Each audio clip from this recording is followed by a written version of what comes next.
Meanwhile, Russians will begin casting their ballots in a 7-day vote on sweeping reforms that could clear the way for President Vladimir Putin to stay in power until 2036 if re-elected. The amendment will pave the way for Putin to become Russia's longest-serving leader if the constitutional changes are approved.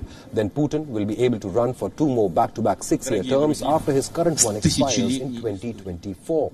Experts say that the referendum is very likely to be approved amid a divided opposition and allegations of rigging. Critics have called the move a constitutional coup.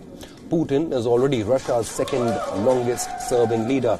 He will take over from Stalin as the longest-serving Russian leader if he remains in power till 2036. 67-year-old Putin has ruled Russia for over 20 years, serving both as president and as prime minister.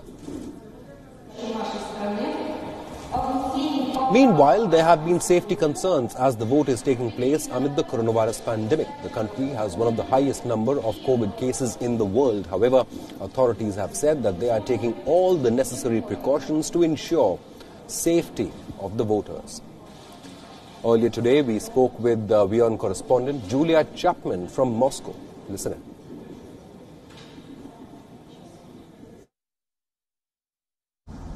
There are concerns about that. Election monitors say spreading the vote over 7 days and allowing part of it to be conducted online makes it very difficult to monitor. It will be very difficult to control the situation, to prevent any kind of vote rigging.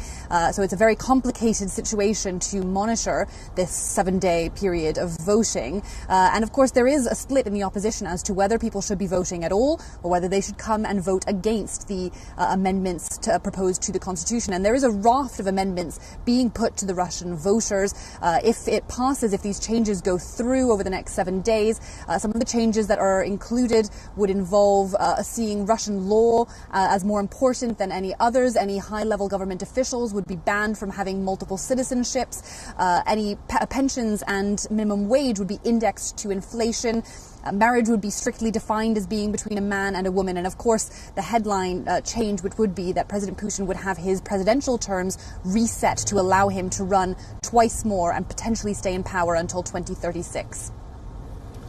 People continued to venture out even as the UK recorded its hottest day of the year so far. People were seen gathering in parks to sunbathe and have picnics as the temperatures reached 32 degrees Celsius.